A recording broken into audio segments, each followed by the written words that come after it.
หนุ่มทุ่งกระโจมทอง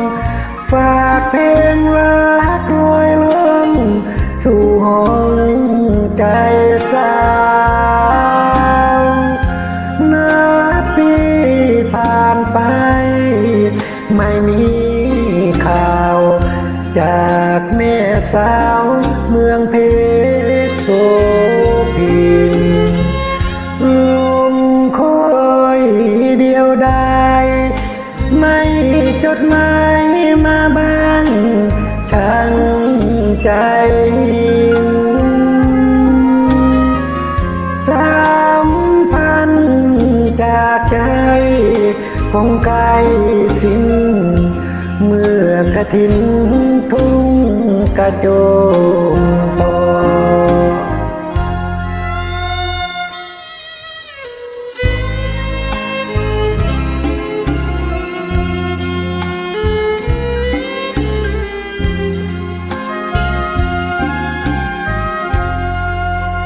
ยินข่าวชาวกรุงหอบความรักหมายมุ่งสู่ใจน้องแล้วคนทุ่งกระโจม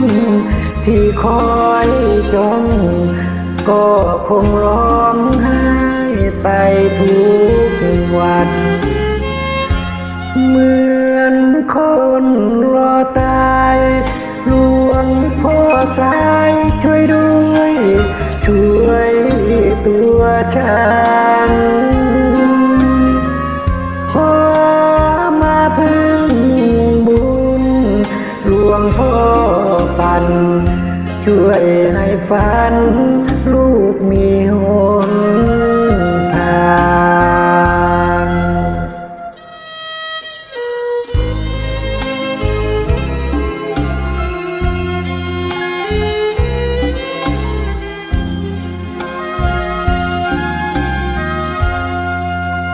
บุญก่อนถ้ามีแม่สาวเพชรรักพี่อย่าหนีลางวัดเพียงทุ่งกระโจมไม่ไกลห่าง